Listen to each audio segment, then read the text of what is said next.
So, we have been now we have enough knowledge gained now on symmetry. We have the basics of symmetry understood to the extent that we can now deal with crystals. So, in the last discussion we brought in the issue of a loaf of bread. So, a loaf of bread now can be considered as a crystal, and if we now look at the size of the unit cell, let us say the loaf of bread is the size of a unit cell.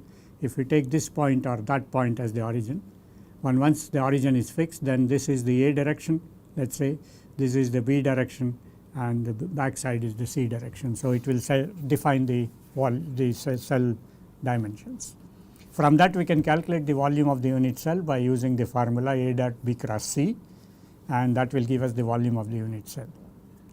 So, we also know that there are only 7 types of unit cells we can think of, and those unit cells will give the dimensions according to the definitions of A, B, C and the interaxial angles between them.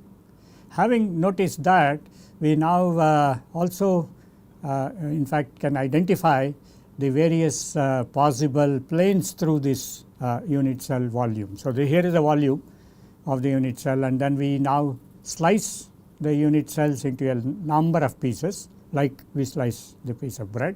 And suppose I take the midpoint of A as and then cut it and take that slice out, that very thin slice out, that slice will be equal to half the unit distance along A. And of course, if we consider this particular point which I am showing now, that will be 0 0 with respect to B and C. So, this is referred to as the crystallographic direction. We will in fact describe the crystallographic directions in detail in a couple of minutes. So, the direction through the unit cell is referred to as the crystallographic directions. So, if you go along this direction, it is 1 along the A direction. So, this particular point will be 1 0 0, and this direction of A will define 1 unit along A. And if we now consider the 0 0, the intersections associated with B and C, and if we take that slice out, that slice will be 1 0 0, and the slice which is at half point is 2 0 0, at 1/3 is 3 0 0, and so on. So, these numbers which we give 1, 2, 3 etc., they refer to the so called HKL values, and these we will define in a few minutes as the Miller indices. And these HKL values define any given plane in a crystal. So, if you have these HKL values given to you, you have to identify them with respect to a plane. So, how do we identify the crystallographic directions then? What are the identities we can give for a direction in a crystal? So, that can be seen from this illustration down here. So, we have, because you see the single crystals which we grow are anisotropic. So, it is necessary to specify the simple way in which we can define directions or eventually planes, in which we have to observe the physical property. Suppose let us say the property of a given crystal, it shows ferroelectricity or for that matter it shows some specific physical property in a given direction. We have to specify the direction in the crystal. The reason is that in the other directions the same property may not be expected, may not be present. So, this is a property of the material. So, if we are looking for the property of the material into which of which we have grown a single crystal, then the single crystal will have to be specified with respect to the direction or the plane about which these physical properties are measured. For example, it could be a certain value of the dielectric constant which is now measured along a particular direction. So, when we have single crystals, therefore, we identify the directions, put those directions in the device which will measure that property, and we can measure that property in that given direction. So these, therefore, the definition of a crystallographic direction and plane become extremely important. These points are probably not very well explained in any textbook, but in these discussions we will go specifically with respect to the understanding of the crystallographic directions and planes, with the view that we are going to measure physical properties later on. For example, if you are measuring the elastic constants of a given crystal, the elastic constant direction has to be specified. So we will have just like anisotropy in the single crystal, we will also have anisotropy in the elastic properties. These as anisotropy can be expressed in terms of a matrix, and those matrix values can be calculated. So to make it very simple, we will now take any two lattice points. Let us take this diagram here. Any two lattice points and then continuation in that particular direction defines what is known as a lattice row. So for example, this is a lattice row, that is a lattice row, and that is a lattice row. So a row of lattice points is referred to as a lattice row, and this could be along a direction, it could be along a B direction, it could be along C direction, it could be along any direction inside the unit cell, and that needs to be particularly specified. So as you see that in a lattice there are infinite number of parallel planes. The illustration here shows a few of them, so you can draw any number of them. So if we take two different lattice points, just to make points clear, if we take two different points, Q312 for example, Q represents the vector in the direction of 312, and that represents a given direction. So if you take the Q as the value associated with the direction 312, this is a measure, the vector distance is a measure of where the 312 comes with respect to an origin. Obviously we need a definition of an origin. Suppose let us say I define this as the origin and take this as 1, 2, 3, that will be a 3 position, and then I have a 1 in the direction perpendicular to that. So I can take this and that as 3, 1. Now if I want to represent a direction which is perpendicular to that, I can take this direction. So for example, if the point here can be represented in terms of the origin here as 1 along this direction, 2 along that direction, and 0 along the third direction. So these therefore now defines a direction from here to here. One can define a Q vector. A Q vector therefore is a direction dependent vector, and that can, in case of 312, can be represented within this diagram. Suppose we take something like Q936, which is far away in the unit cell. Now we would like to find out whether 312 and 936 represent the same direction. In fact, they do represent the same direction if it is a primitive lattice, and that is because of the fact that 312 and 936 have a common factor between them. So you can take the common factor, that is 3 times 3 is 9, 1 times 3 is 3, and 2 times 3 is 6. So once again 312 and 936, they represent the same direction. So when we say in bracket 312, it comprises of all possible directions in that orientation of 312. 312 is a specified direction, and we have to therefore represent all the lattice points in that direction. So if we now put this square bracket, it represents all possible directions in 312. If we just say 312, that will refer to within the bracket as we have shown here, then it represents the direction 312, and all the family members which are factorizable under 312 belong to this direction. The points are different, but the direction is the same. So when we say 312, that specifies the direction. So the specification of the direction is by crystallographic nomenclature done by the brackets, the square brackets. You might look into a situation when it is a non-primitive lattice.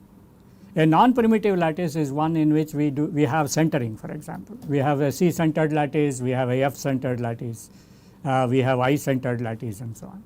In which case the lattice points may occur at 0, 0, 0 and also at half, half, half, which is a fraction.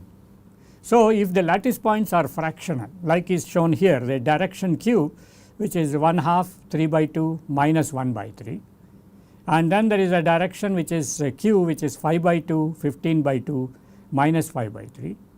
both of these represent a single direction, a crystallographic direction, and that crystallographic direction happens to be 3, 9, minus 2. How do we get 3, 9, minus 2 with these two?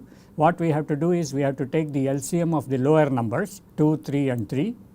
We take the lowest common multiple and then we represent the direction. So, we see here for example 1 half times this is 6. So, 1 by so if we multiply this by 3, okay, if we multiply this quantity by 3, then the least common multiple is 6. So, you get what? You get half. So, 3 by 6 is half and 9 by 2, and in this particular case it is 9 by 6. So, it will be 3 by 2 and so on. So, the same thing happens to the logic here. You have to take the LCM of these 3 numbers and these 3 numbers and these 3 numbers in the denominator are common, and therefore, the representation of the direction is 3, 9, 2 bar. So, we get to represent both the direct lattice points in the primitive lattice as well as in the non-primitive lattices by this kind of direction identification. A better way to look at it is to take several fractions and then see what direction it represents by taking the least squares LCM of these numbers at the as the lower part of the fraction, the denominator of the fraction, and then calculating the corresponding planes which will represent the top part. So, which is the numerator of that. So, effectively what we do is once we take the LCM, we cancel out that number and whatever number remains in the numerator is represented here. So, if you do that operation on these two cases, you will get 3, 9 and minus 2. So, this brings us to an idea of how we represent crystallographic directions in a unit cell. So, now it is possible therefore, whether it is a primitive cell or a non-primitive cell, it is possible to identify directions in terms of 3 numbers and 3 integers rather, and these 3 integers could be both positive as well as negative depending upon where you define your origin. So, the origin definition becomes crucial, and once we have 0, 0, 0 defined, then all the directions in the crystallographic unit cell can be identified. So, there are innumerable number of such things, infinite number of such possibilities, and all these possibilities are accounted for. And also many of the lines, many of the lattice points will form which will lie on the direction of this crystallographic direction which we have defined. All those lattice points will also belong to the same direction. So, there may be a large number of lattice points in a given direction. There will be less number of lattice points in a given direction depending upon the value of the unit cell in those directions. So, the unit cell decides what should be the total number of crystallographic directions we can have in a unit cell. Of course, the unit cell will itself have the possibility of 7 different types of lattices. So, the lattices both primitive as well as the centered ones or the non-primitive lattices can be covered under the definition of crystallographic directions. So, having learnt what crystallographic directions are, we will now go to the crystallographic planes. In case of a crystallographic planes, we need 3 lattice points. The diagram below is shown here. It represents the 2, 3, 6. That is because I have shown 2 along this direction, 2 units, and then you see the lattice points. 2 are along this direction, and here it is 1, 2, 3, 4, 5, 6 along the vector r. Along the vector p it is 2, and along the vector q it is 1, 2 and 3. So, this now tells us that if we join these 3 points p 0 0, 0 0 r and 0 q 0 from the origin which is at 0 0 0, this now represents the plane 2 3 6. 2 units along the x axis, 3 units along the y axis and 6 units along the z axis, and that represents the plane 2 3 6. If we write 2 3 6 in brackets, it represents all planes which are parallel to this plane, and depending upon whether it is a non-primitive lattice or a primitive lattice, we can have a number of lattice planes, and these are all parallel planes as we have seen here drawn here. This is one plane, this is another plane which is passing through this lattice, then there is a plane passing through that lattice point and so on. and eventually we have a lattice point which passes through these 3. This will be actually the family 2, 3, 6, even though we now see it is 1, 1, 2, 3 along this direction and 1, 2 along that direction. So, the lattice planes belonging to 2, 3, 6 can be represented in this fashion. All the lattices lattice planes which come within the 2, 3, 6 direction will be less than the 2, 3, 6 value of the unit cell. Now, we have to develop an equation to this plane.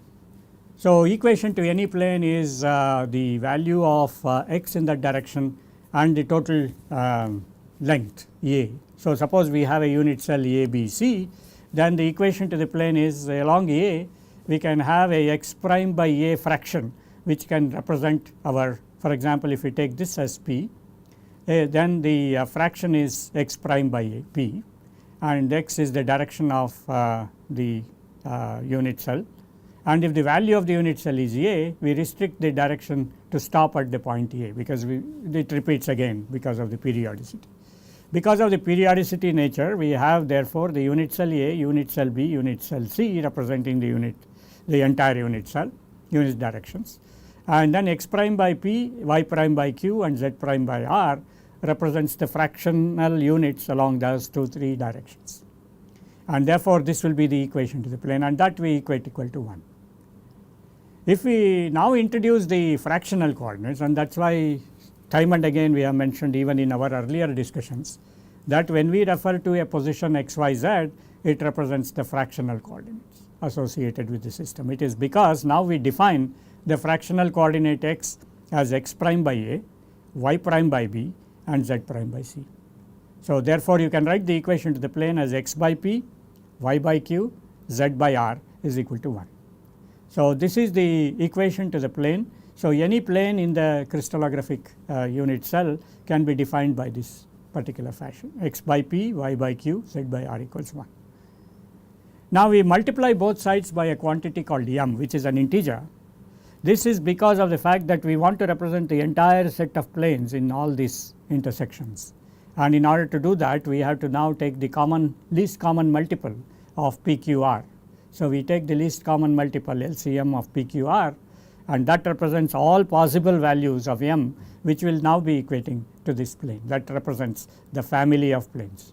This is a single plane which is 2, 3, 6 in this example we have given here, and the hx plus ky plus lz equals m, where m is an integer, represents all these planes that are possible inside this representation of the 3 lattice intersection points which hold a plane. So, P, Q, R now therefore define the plane 2, 3, 6. So, we have seen therefore the way in which the crystallographic directions and the crystallographic planes can be mathematically calculated. But we want to make it as simple as possible in our discussions. We have kept it at a very simple level, and so we will look at it this way. So, suppose you take in, we always want it in 2 dimensions, it is easy to understand in 2 dimensions. So, we now have to see that the third direction is coming towards you. So, it is a 3-dimensional unit cell, and in this unit cell the lattice points, let us say this is the A direction and this is the B direction, these are the lattice points. Okay. These are the lattice points, this is A and that is B, C is coming out towards us. Now, if we want to represent the so called 1 unit along A and 1 unit along C, now these lines which we have drawn now represent the entire family of 1, 1. The family that is associated with 1 along A, suppose this is the origin, this is the 1 value of A and that is the 1 value of B. So, the entire family of 1, 1 is illustrated by this set of parallel planes. Of course, we at this particular position consider the line here, and the C is coming perpendicular to that, and that is taken as 0 in this example. So, if we take this 2-dimensional case, we have the 1, 1, and I still call it a plane because we have the C direction perpendicular to that. So, this is the 1, 1 plane in 2 dimensions, 1 along this, 1 along that. Suppose we look at this picture. In this picture you see even though there are points which are now corresponding to lattice A and lattice B, you see that there is an additional point which comes halfway along A and halfway along B, and these now all are also parallel lines. So, when you consider these parallel lines, you see that now we have to represent this as far as B is concerned, we have divided it into half and half. A is still the same as before, the B direction which has been cut into half, and therefore, this becomes 1 2. In that discussion, in the same way we can now define the so called 1 0 plane, because if you just take the x direction and this is the value of 1 and then y will be like this. So, the 1 0 plane will be running parallel to the y axis. So, all the planes which are running parallel to the y axis will belong to 1 0 plane. So, y is the direction of the unit cell, and the planes are now parallel to that, in the sense that this 1 0 plane, the family of 1 0 plane, 1 0, 2 0, 3 0, 4 0, 5 0, whatever be the number, all of them will be parallel to y axis. In this case, all of them will be 1 2 planes of entire family of 1 2 plane. That means 2 4 and 3 6, all these will be also belonging to this family of planes. So, the family of planes therefore are represented in brackets. Let us see how we can generalize it a little more. We can generalize it a little more by looking at this diagram. Now, this diagram tells us that we have a lattice, this is the 0 point, and these are the lattice points along the A direction, and these are the lattice points along the B direction, and these are the lattice points which define our unit cell. And so, this now, if you consider this point, this point, this point, this point, these 4 now define the values associated with in 1 units of lattices. And let us say this is a primitive lattice. If we consider that as a primitive lattice, then we have this family of planes which is 1 along A and 1 along B. You see, this is the origin. Okay. So, you take 1 along A and 1 along B, you get this plane. Now, you can draw a parallel plane. Now, this parallel plane cuts at 1 and 2 along this direction, 1 and 2 along that direction. The value of C is equal to 0, because we are now taking the projection AB, and so this is 1 1 0. So, the family of planes is now represented as 1 1 0. So, whenever we write a bracket like this, it represents the family of planes. If we do not write any bracket and just write 1 1 0, by crystallographic nomenclature, 1 1 0 refers only to that plane. So, suppose that you are trying to say where the atom is sitting, in which plane a given atom is sitting. This atom may be sitting at 1 1 0, then you do not write the brackets, because if an atom is sitting at 1 1 0, it does not mean it will sit at all the parallel planes. Understand? So, if there is an atom sitting at, let us say 2 2 0, and then let us say there is a whole 5 or 6 atoms sitting in 2 2 0, okay, then it is not necessary that any atom need to sit at 1 1 0, but these are all parallel planes.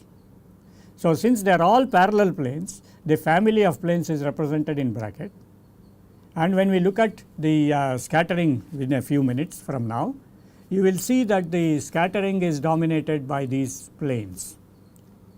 So, let me now bring that discussion now itself, but we will make it more clear as we go along. What we do is we have a unit cell, and that particular unit cell is like this, a loaf of bread. Now, this particular unit cell can be cut into a large number of planes. We can have defined crystallographic directions, we can have crystallographic planes, and so on. And so, when we now send a probe, which could be electromagnetic radiation, it will go through this loaf of bread, and it will pass through all these planes, all these directions, all these planes. Now, suppose we now populate these planes with atoms. Let us say, as we discussed in the last part of our previous discussion, suppose this is a special bread and you have additives in this. You may have cashews added, you may have badam added, and so on. So, we do not know where these additives are sitting inside the loaf of bread, it is not visible. So, but when we slice this and take a plane out of this slice, let us say we take 2 0 0, in that particular slice we may find a piece of badam and a piece of the cashew. So, same logic can be applied to atoms inside the unit cell. The atoms and the molecules or whatever which exists inside the unit cell are now distributed inside the unit cell among all these planes. But what we do in a diffraction experiment, which we will do soon, is to now shine some radiation, electromagnetic radiation. Electromagnetic radiation will go through the crystal. It will go through the crystal, it is like entering a rarer to a denser medium, and then it will emerge to a rarer medium. So, there will be reflection, refraction, all kinds of possibilities that can occur with waves. Same thing will happen. But then if these planes are now populated with let us say these additives, like for example atoms of different sizes and different electron densities and so on, electromagnetic waves are made up of electric waves. The electric field is associated with an incoming electromagnetic wave. These electromagnetic wave, even the ordinary light is an electromagnetic wave, as you all know. So, it has an electric component. So, when it looks at an atom, let us say, that particular atom will have its own characteristics. Particularly, it has an electron density around the central nucleus, and that electron density responds to the incoming scattered radiation, incoming radiation, and then it scatters the radiation. It finds it is something like, you know, you are moving in a crowded town center and you are going in a straight line, but then a group of 10 people come in front of you. You will have to either go away from them or you shoulder them and go through. So, that is exactly what happens to the incoming radiation. It finds the atoms and therefore electron density in its path, and when it finds that, it has to scatter, it has to move in a different direction, and that is exactly what will happen, and therefore, we have to now see what is the consequence of such experiments which we are going to perform on the crystal. So, to continue our discussion at the moment, we have defined the crystallographic directions, we have defined the crystallographic planes. We have to completely now finalize how to define the crystallographic planes. For example, here I had shown you the 110 set of planes. Here this shows the 010 set of planes, that is all those planes which are parallel to the x axis. Okay. All those planes which are parallel to the x axis, and of course, we are taking 2-dimensional plane here. So, it is C is automatically set to 0. So, 010 represents this, and suppose I now want to represent 130, you see that the 130, that means 1 along the A direction and 3 units along the B direction. So, this has to move up here, and this is 1 2 3, and those are now the parallel set of 130.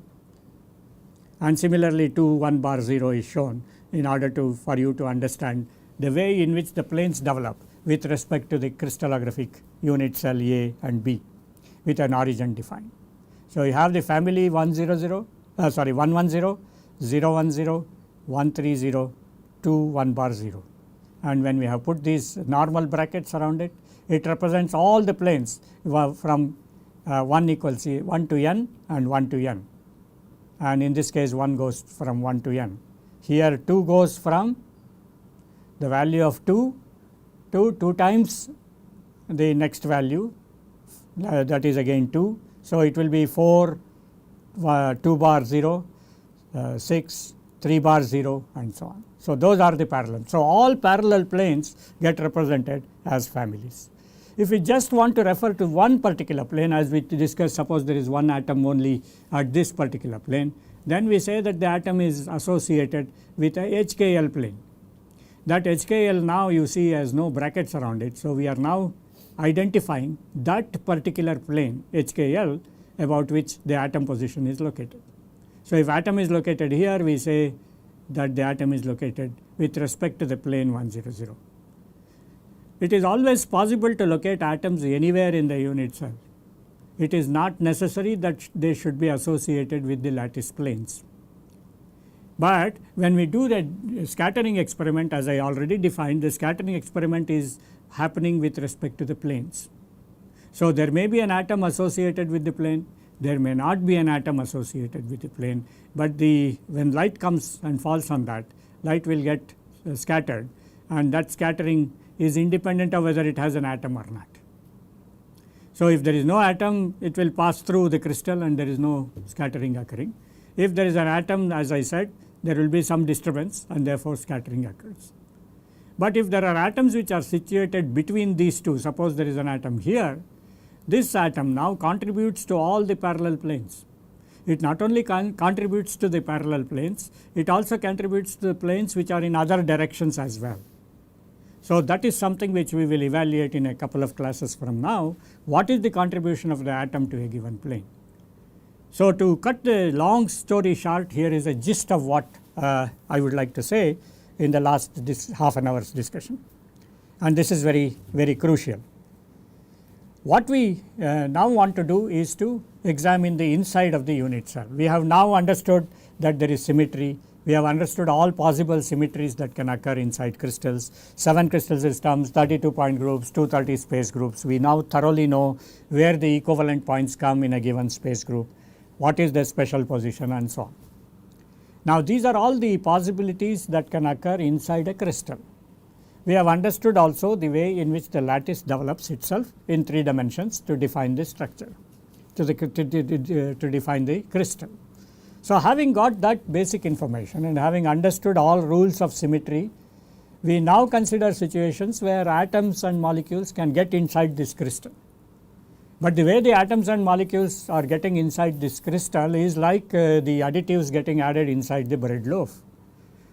But what we are going to measure in the X-ray diffraction techniques, which we are going to discuss in a few minutes from now, is the fact that it is coming from the planes. So, whatever scattering is occurring, the incoming radiation now will see these planes, and these planes now will scatter the incoming radiation. So, whether a particular plane which we identify here is having an atom or not, the atoms which are present inside the unit cell will contribute to that. So, we have to see in what way they contribute to that and in what way we get to the scattering information from that particular plane. Obviously, if we get all the information from the scattering planes of this kind, in principle we should be able to guess where these little pieces are, in fact the pieces of whatever additives we have added in this particular example, what are the atoms and where they are sitting inside the unit cell. So, we can identify the atomic positions, we therefore can identify the bonding associated with these atom positions and hence the structure that is associated with the atom. So, the logic therefore is that when we do the crystallographic measurement, now which we are going to do on a unit cell about which all the rules and regulations about which have been framed by us already. So, we now know the grammar of the situation, we can now construct a novel. The construction of the novel now goes with the fact that we have now to determine what is there inside the unit cell. What is there in the unit cell are the atoms and the molecules and so on, which consists of nuclei and the electron density around it. It so happens that when X-rays fall on a given atom, we will see in a few minutes, when X-rays fall on a given atom, it is the electrons that scatter. X-rays normally do not approach the nuclei, they do not have the power enough to approach the nuclei, and at the same time the X-rays which are used are about 1 angstrom in diameter, in wavelength, and the atom has a diameter in the range of angstroms, and therefore the electron density around the atoms are in the range of angstroms. So, essentially the electron density, it is the electrons which scatter X-rays. We should never forget it when we do our X-ray analysis, because whenever you probe through X-rays, you will see the electron density. Whenever you probe through, just to information sake, whenever you probe through neutrons, you get the positions of the nuclei, and whenever you do electron diffraction, again you will get the electronic information. So, these are issues which we will discuss more and more in order to understand where the atoms are sitting. So, the take home from this slide is these are the definitions of the planes, different kinds of planes. We have family of planes, individual planes are represented like this, And there is one more representation which I must mention here, is the representation of HKL in flower brackets.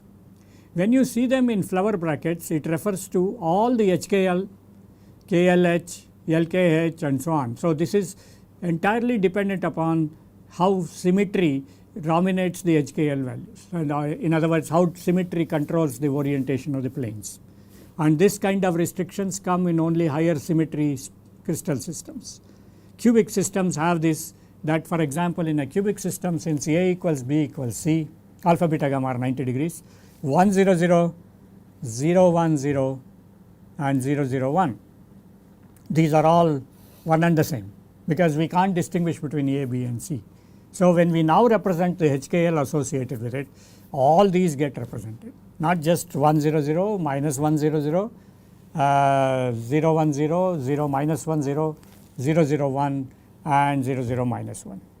So, it is degenerate to that extent, because A is equal to B and equal to B equal to C. And so, such planes are represented in flower bracket. So, when you write in flower bracket and say 1 0 0, it represents all the 6 I mentioned in the case of a cubic system. So, these are the nomenclatures. So, HKL alone represents one plane, HKL in brackets represent now the family of planes, and HKL in flower brackets represent all combinations of this depending upon the symmetry conditions which we impose. Now, once again to generally remind you that if I have a square bracket and say 1 1 0, it represents a crystallographic direction. Suppose I have a square bracket and say 1 1 1, it is the diagonal of the particular unit cell, whatever is the unit cell.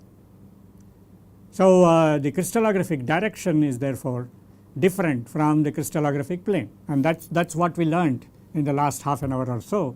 And so, this is something which is very crucial for us to remember, and when we read literature, in literature people normally refer to these without any introduction to what they are writing about, and therefore, it is important to know these nomenclatures.